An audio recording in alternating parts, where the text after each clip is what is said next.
Film की शुरुआत में हम एक कपल को देखते हैं जिनका कुछ दिन पहले ही बच्चा हुआ था, मगर किसी वजह से वो दोनों काफ़ी परेशान और घबराए हुए थे। वो अपने घर के सारे आईने तोड़ रहे थे। बच्चे की माँ अपने बच्चे को झूले में डालकर बाहर किसी काम से चली गई थी। इसके बाद हम बड़ा ही अजीब सीन देखते हैं। बच्चे के पास अजीब से बेबी मॉन्स्टर आ जाते हैं और बच्चे के चेहरे पर हल्का सा कट लगा देते हैं, जिससे उसका खून निकलता है। बच्चे के डैड आखिरी शीशा तोड़ने ही वाले थे, लेकिन वो तोड़ नहीं पाते क्योंकि उस शीशे में से एक चुड़ैल बाहर आकर उनको मार देती है। बच्चे की माँ वापस आती है और वो देखती है और काफ़ी घबरा जाती है कि उसका बच्चा अब नहीं रहा, वो भी मर चुका है। उसका जिस्म नीला पड़ गया था, जिसे देखते ही लग रहा था कि इसे मरे हुए काफ़ी दिन हो गए हैं। चुड़ैल जैसे आई थी वैसे ही चली जाती है। अब कुछ वक्त के बाद हम दोबारा एक कपल को देखते हैं उनका भी कुछ दिन पहले ही बच्चा हुआ था। वो लोग नए घर पर शिफ्ट हुए थे। वो अपना सामान रख ही रहे थे, तभी उनके पास एक पार्सल आता है। रिचल की मॉम ने भेजा था। इसमें कुछ डब्बे और खिलौने थे जो रिचल की बहन और उसके बच्चे के थे। रिचल की बहन और कोई नहीं बल्कि वो औरत थी जिसे हमने शुरुआत में देखा था। उसकी बच्चे और हस्बैंड के साथ ही ये सब हुआ था, यानी चुड़ैल और बेबी मॉन्स्टर उन्होंने ही उन्हें मार दिया था। उनके साथ हुआ क्या ये तो हम नहीं जानते। क्यों हुआ, इस सवाल का जवाब हमें इस कहानी में आगे जाकर मिलेगा। ये सामान देखकर रिचल खुश नहीं होती। वो सोचती है कि मम्मी ने मेरे बच्चे के लिए पुराना सामान दे दिया, और वो भी उस बच्चे का जो मर चुका है। का हस्बैंड कहता है कि तुम्हारी बहन के साथ जो हुआ वो एक हादसा है, और अब हम उन चीज़ों का वहम ना बनाए तो ही अच्छा है। इसमें से एक किताब भी निकलती है जिसमें एक दूसरी भाषा में कुछ लाइन लिखी हुई थी, कुछ तस्वीरें थी और एक धुन भी बनी हुई थी। अब रिचल को ये भाषा समझ नहीं आती, पर उसके हस्बैंड को थोड़ी बहुत आती थी। लाइन्स चेक करके वो बताता है कि ये ललाबाय है, एक लोरी है। अब रिचल उसे गुनगुनाती है, मगर एक कॉल की वजह से वो चुप हो जाती है और वो किताब बंद कर देती है। कुछ दिन ऐसे ही गुजर जाते हैं। उनका बच्चा बाकी बच्चों की तरह हमेशा रोता है और सोता भी नहीं। इसकी वजह से रिचल काफ़ी परेशान हो गई थी। वो सोच रही थी कि बच्चों को पालना आसान काम नहीं है। वो दोनों अपने अपने काम पर छुट्टी लेकर अपने बच्चे का ध्यान रख रहे थे। रिचल एक बिजनेसमैन है और उसका पति एक आर्टिस्ट होता है। आज उसकी कला का एक एग्जीबिशन था, यानी उसकी नुमाइश होने वाली थी। इसलिए उसका हस्बैंड काम पर जाता है और रिचल अकेले उस बच्चे का ख्याल रखती है और उसे चुप करवा कर सुलाने की कोशिश करती है, लेकिन वो सोता ही नहीं है।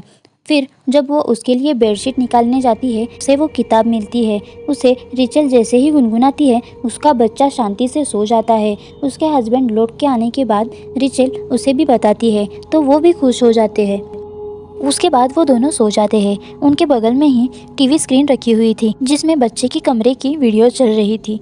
रिचल देखती है कि बच्चे के पास कोई है, तो वो जब गौर से देखती है तो बच्चे के पास से एक चुड़ैल नजर आती है। चुड़ैल उस कमरे में जाकर देखती है तो वहाँ पर कोई भी नहीं था। अलमारी के अंदर जाके देखती है, वहाँ भी कोई नहीं था। उसने सब घर में छान मारा, लेकिन कोई भी नहीं मिला।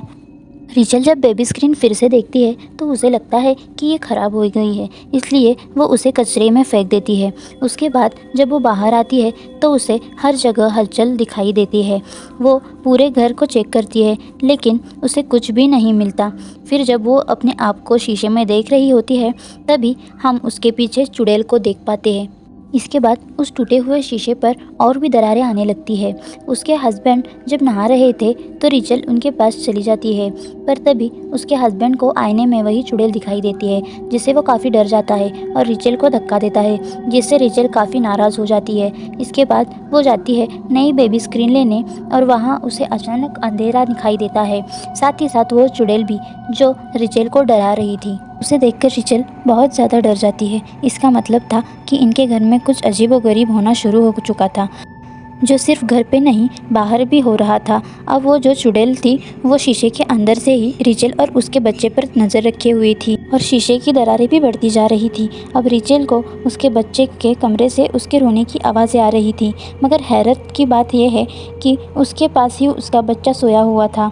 घबराते हुए वो उसके कमरे में चेक करने जाती है, जहाँ झूले में एक और बच्चा सो रहा था। जैसे ही वो कंबल हटाती है, वहाँ कोई बच्चा नहीं होता, बल्कि एक खिलौना था। वो इन सब चीज़ों से काफ़ी डर गई थी। घर के दरवाजे भी अचानक से खुल रहे थे, बंद हो रहे थे। वो घर के बाहर जाके बैठती है। उसके हस्बैंड जब घर पर आते हैं तो वो उसे बताती है फिर एक रॉड लेकर वो लोग अंदर जाके चेक करने लगते हैं, पर उसे वहाँ कोई नहीं दिखाई देता। हड़बड़ी में उनका तोता अपने पिंजरे से बाहर आता है और इधर उधर उड़ने लगता है और गलती से वो उसे मार देता है। ये तोता बचपन से उसके साथ था, इसलिए उसे काफ़ी दुख हुआ था। तभी रिचेल वहाँ आकर उसे संभालती है। वो उसे कहती है, शायद इस सब में मेरी गलती है, मैं भी अपनी बहन की तरह पागल हो गई हूँ। जिस पर वो उसे समझाता है, इसमें तुम्हारी कोई गलती नहीं, तुम्हारी बहन तो पूरी ही पागल हो गई थी, जिसने हफ्तों तक अपने बच्चे की लाश को ढक कर रखा। तुम तो उसके जैसी बिल्कुल नहीं हो। अब वो बताती है कि मुझे कोई चुड़ैल जैसी औरत दिखाई देती है जो मुझे डराती है। जिसके बाद उसका हस्बैंड उस किताब में की तस्वीर दिखाता है। क्या यही वो औरत है? तो ये मुझे भी दिखाई दी थी जब मैं नहा रहा था। ये औरत और कोई नहीं, वही चुड़ैल थी। दोनों ही काफ़ी टेंशन में आ गए थे। इसी तरह खुद को संभालते हुए वो फैसला करते हैं कि ये जो कुछ भी है, हम इसको साथ मिल के झेलेंगे और इसका खात्मा करेंगे। रात को रिचल के हस्बैंड को अपने बच्चे की रोने की आवाज़ बाहर से आती है, जबकि वो तो उनके साथ ही सोया था। वो नींद में उठकर अपने बच्चे को चुप कराने के लिए चला जाता है और वो अंदर से बाहर उस जगह पर जाता है जहाँ उन्होंने किताब फेंकी थी। दरअसल रोने की आवाज़ इसी किताब से आ रही थी। वो किताब उन्हें वहाँ बुला रही थी और अब उसका हस्बैंड किताब लेकर अंदर आ जाता है। सुबह जब रिचेल सो रही थी, तब उसका बच्चा उसके पास ही होता है, जो अचानक से गुम हो जाता है। बच्चे की आवाज़ चादर के अंदर से आती है, इसलिए वो अंदर ही अपने बच्चे को ढूंढने लगती है, जहाँ उसका बच्चा मिल जाता है, मगर मरा हुआ, जो देखकर वो काफ़ी डर गई। असल में उसका बच्चा ठीक था, जिसे देख उसके जान में जान आ गई। अगले दिन उसका हस्बैंड बच्चे को लेकर चला जाता है, क्योंकि आज रिचेल को किसी काम से जाना था। रिचेल का हस्बैंड अब एक चर्च में जाता है, जहाँ उसकी मुलाकात एक प्रीस्ट से होती है।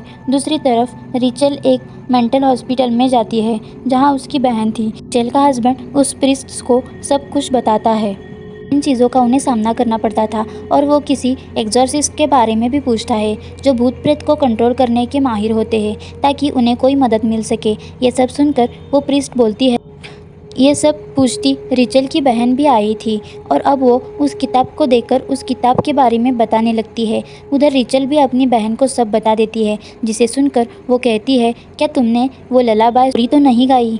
तो रिचेल हाँ में जवाब देती है। वो सुन उसकी बहन डर जाती है और कहती है, मैंने वो सारा सामान पैक करके रखा था ताकि वो किसी को ना मिल सके, मगर वो तुम तक आ गया और तुमने वो लोरी गा दी है। अब बहुत बुरा होगा। अब रिचल की बहन और प्रीस्ट उस सब किताब के बारे में बताने लगते हैं। तो यहाँ अब हमारे सामने आएगी उस किताब और लोरी की कहानी। जैसे कि हम जानते हैं, दुनिया बनाने के पहले गॉड ने एडम और ईव को बनाया था, पर अक्सर लोगों का कहना था इनसे पहले गॉड ने एक औरत को बनाया था, जो कि बहुत खूबसूरत थी। उसका नाम लिलित था, जो कि बहुत खूबसूरत थी। अब एडम ने एक खास किस्म की लोरी बनाई, जो सुनकर हमेशा वो उनके पास आ जाया करती थी। लिलित उनके साथ रहना चाहती थी। ईव की वजह से वो उसके साथ नहीं रहना चाहते थे, और लिलित के इसी गलती की वजह से उस जगह से निकाल कर जंगल में छोड़ दिया था। इसके बाद वो जंगलों में भटकती रही और वो वुल्फ और भेड़ियों के साथ रहने लगी, जिसके बाद उसके जन्म दिए डिफॉर्म बच्चे, जो किसी भी तरह से इंसान नहीं लगते, वो नॉर्मल नहीं थे, कि वो बस थोड़े बहुत इंसान थे, बाकी वुल्फ जैसे थे। फिर जब एडम और ईव के बच्चे पैदा हुए, तो वो इंसान और प्यारे भी थे। उनके बच्चे की वजह से लिलित को जलन होने लगी, इसलिए उसने उनके बच्चे चुराना शुरू कर दिया। उसके बाद नस्ल दर नस्ल यही चलता रहा। इस नस्ल में कोई खास किस्म के बच्चे नहीं थे, बल्कि पूरे इंसानी बच्चे थे, जो कि एडम और ईव के थे। ऐसा होने की वजह से एडम ने गॉड से दुआ मांगी, इसलिए गॉड ने ललित को उठाकर एक खतरनाक जगह फेंक दिया। अब रही बात ललाबाई यानी लोरी की, तो ये लफ्ज़ तो आया ही ललित से बचने के लिए, मतलब कि ये ऐसी लोरी थी जो ललित से बच्चों को दूर रख सके। मॉम्स ऐसी लोरी गाकर अपने बच्चों को ललित से दूर रखती थी, पर वो क्योंकि बहुत चालाक थी, इसलिए यहाँ उसने एक चाल चली। उसने एडम की खास लोरी उठाई और उसमें ऐसे बदलाव किए जिसे पढ़ने से वो दोबारा आ जाएगी और वापस आ जाएगी। यही वजह है कि आज भी वो बच्चों को ले जाती है। उसकी बहन कहती है कि मैं तुम्हारे बच्चे को बचा सकती हूँ, बस मुझे यहाँ से निकालो। इसके लिए रिचल मान जाती है।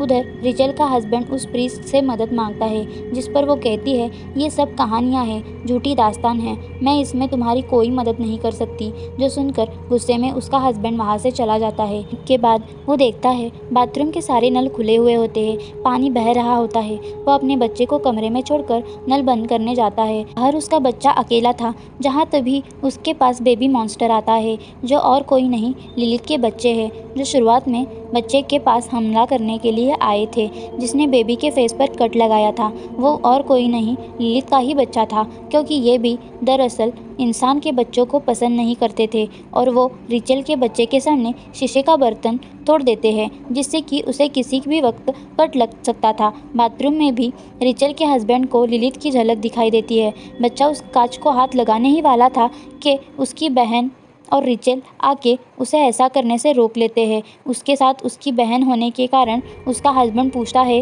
कि तुम इसे यहाँ क्यों लाई हो, पर वो कहती है कि ये हमारी मदद कर सकती है, पर वो उसे पागल समझता था तो उसे ये बात ठीक नहीं लगी। रिचल की बहन बताती है कि वो पहले मेरे बच्चे को ले गई और फिर मेरे पति को भी मार दिया, तो अब हमें कैसे भी करके तुम्हारे बच्चे को बचाना है। हमें इस पर हमेशा नज़र रखनी होगी और घर के सारे शीशे को ढक के रखना पड़ेगा, और कभी भी हम ललित को देखे फ़ौरन वहाँ से भाग जाए, क्योंकि शीशे के ज़रिए वो नज़र रखती है और वहाँ से ही वो आती जाती है। वही उसका रास्ता है उसकी दुनिया से इस दुनिया में आने का। रिचल के हस्बैंड के पास एक आदमी की कॉल आती है, जो उसे बताता है कि मैं सीनियर प्रीस्ट हूँ, मेरे पास तुम्हारी एक किताब आई है और जिस प्रीस्ट के पास तुम मदद मांगने के लिए गए थे उसने बताया है कि तुम्हें मदद चाहिए, तुम बताए हुए घर के पते पे फ़ौरन आ जाओ। तो वो ऐसे ही करता है और फ़ौरन निकल जाता है। अब घर में रिचल और उसकी बहन ही बच्चे का ख्याल रख रही थी, जहाँ रिचल उसे कहती है कि मुझे लगता है मैं एक अच्छी माँ नहीं बन सकती। जो सुनकर उसकी बहन समझाती है कि ऐसे मत सोचो, ये सब तुम्हारे दिमाग में लिलिथ ने डाला है, ये उसकी चाल है। ऐसे करके वो तुम्हारे भरोसे को तोड़ना चाहती है, जिसके बाद आसानी से वो तुम्हारे बच्चे को ले जा सके, तो इसलिए तुम्हें हिम्मत और भरोसा रखना होगा। रिचल का हस्बैंड दिए हुए पते पर पहुंचकर प्रीस्ट से मिलता है, जो किताब चेक करके उसे बताता है जिसमें जो लोरी है वो किसी ने गाई है।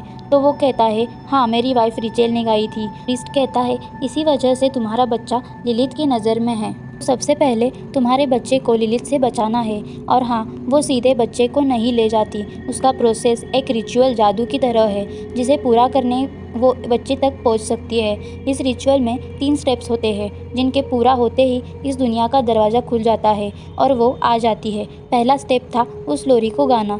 दूसरा स्टेप घर में किसी जानवर या परिंदे का खून बहना, जिस पर फ़ौरन रिचल का हस्बैंड कहता है कि हाँ, मेरे तोते का खून बहा था, जिसका मतलब अब आखिरी तीसरा स्टेप ही बचा है रिचुअल को पूरा होने में, और वो है उनके बच्चे का एक बूंद खून बहना। जब ऐसा होगा तो लिलिथ उसे ले जाएगी, यानी शुरुआत वाले बच्चे को जो कट लगा था उसकी वजह से लिलिथ उसे ले जा पाई।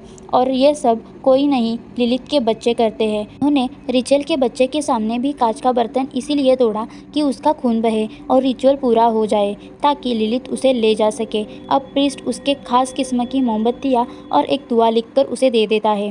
साथ में वो कहते हैं कि तुम्हारे पूरे यकीन और भरोसे के साथ इस दुआ को पढ़ना होगा, क्योंकि लिलिथ बेशक ताकतवर है पर भरोसे के आगे नहीं। उसका हस्बैंड वहाँ से निकल जाता है, पर प्रीस्ट वो किताब अपने पास ही रख लेते हैं, क्योंकि ये किताब दुनिया के लिए खतरनाक है। लिलिथ के बच्चे रिचल के बच्चे के पास आ रहे थे उस पर हल्का सा कट लगाने के लिए, पर तभी रिचल की आँख खुल गई। फिर वो बच्चे को गोद में उठाती है। तभी उसके पास रिचल की बहन आती है। वो कहती है तुम थोड़ा आराम कर लो, तब तक इसे मैं संभालती हूँ। लेकिन यहाँ पर हमें उसके इरादे कुछ ठीक नहीं लग रहे। वो शीशे पर से कपड़ा हटा देती है, जो उसे नहीं करना चाहिए था। साथ ही बच्चे को सुई भी चुभाती है, जिससे उसका खून निकल जाता है। जिसके बाद वो लोरी गाने लगती है, जो सुनकर रिचल काफ़ी हैरान हो जाती है और उससे पूछती है कि तुम ऐसा क्यों कर रही हो। जिस पर उसकी बहन कहती है मेरा बच्चा अभी भी ज़िंदा है, जो दूसरी दुनिया में लिलिथ के पास है, और मैं उसे वापस लाना चाहती हूँ। जब लिलिथ आएगी तो तुम्हारा बच्चा ले जाकर मेरा बच्चा मुझे लौटा देगी।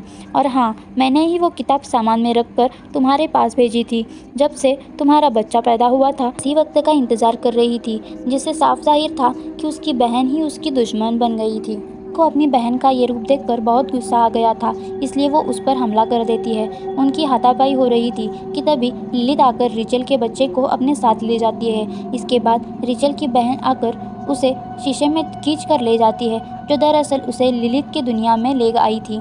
उधर जब उसका हस्बैंड घर पर आता है तो लिलित उस पर भी हमला कर देती है, पर वो जैसे तैसे करके बच जाता है। अंदर जब वो आता है तो शीशे में रिचल दिखती है, जो अगले ही पल गायब हो गई थी। इसलिए वो सारी मोमबत्तियों को जलाकर सारे शीशों को चेक करने लगता है। लिलित की दुनिया में उसके बच्चे रिचल पर हमला कर रहे थे, पर वो जैसे तैसे उनसे बच जाती है। तभी उनके पास उसकी बहन आकर कहती है कि अपने बच्चे को बुलाओ, और वो भी पूरे यकीन के साथ, क्योंकि ऐसा करके ही हम उसे ढूंढ पाएंगे, क्योंकि दोनों बच्चों को बचा पाएंगे।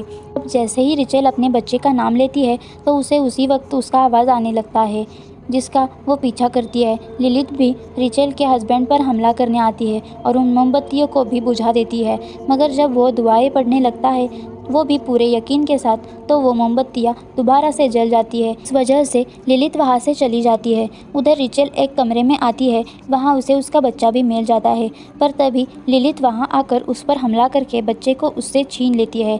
रिचल की बहन तभी वहाँ आकर लिलित पर हमला करके बच्चा उससे छीन लेती है और रिचल के हाथ में देकर कहती है, जल्दी करो, भाग जाओ यहाँ से। और खुद वो लिलित को रोकने में लग जाती है और अपनी खतरनाक लोरी सुनाकर लिलित उसे मार डालती है। जब रिचल भाग रही थी तो सारे शीशे टूटने लगे, जिनसे बचने के लिए रिचल और भी तेज़ी से भागती है। यहाँ उसकी मदद कर रही थी उसकी हस्बैंड की दुआ करने की आवाज़ें। इसके पहले उसके घर का भी शीशा टूटता, वो उसे पार करके वापस आ चुकी थी। अब लिलित उस पर हमला करने शीशे से बाहर आने लगती है, पर अब वो दोनों मिलकर एक साथ दुआ को दोहराने लगते हैं और उसे इस दुनिया में आने से रोक देते हैं। जिसके बाद लगता है कि सब कुछ शांत हो गया, पर ऐसा नहीं हुआ, क्योंकि रिचल की बहन ने अपने बच्चे को उसके बच्चे के साथ बदल दिया था। मतलब रिचल जिस बच्चे को बचा कर लाई थी वो उसका नहीं, उसकी बहन का बच्चा था। जब वो बच्चा चेक करती है तो वो उसकी बहन का ही था, जबकि उसका बच्चा अभी भी लिलित की दुनिया में है, उसके पास है, जो देख वो बहुत ही ज़्यादा दुखी हो जाती है। अब यहाँ उसकी बहन का मकसद पूरा हो गया था, वो सिर्फ अपने बच्चे को बचाना चाहती थी। इसका मतलब साफ था कि वो सच में पागल हो चुकी थी। बेशक वो खुद भी एक माँ थी, पर उसने इस बात का लिहाज नहीं रखा कि उसकी बहन भी एक माँ थी। इसके बाद हम देखते हैं रिचल का हस्बैंड उस किताब को चुरा कर रिचल के पास ले आता है, क्योंकि अब ये दोनों अपने बच्चे को वापस लाने के लिए लिलित के दुनिया में वापस जाना चाहते थे। पर अब उनका सामना सिर्फ लिलित से नहीं था, वहाँ बनने वाली नई चुड़ैल यानी रिचल की बहन। जी हाँ, और अब उसके पास ही रिचल का बच्चा है, जिसका मतलब अब चीज़ें पहले से भी खतरनाक होने वाली है। इसी डरावनी एंडिंग के साथ ही ये कहानी ख़त्म होती है। Thank you.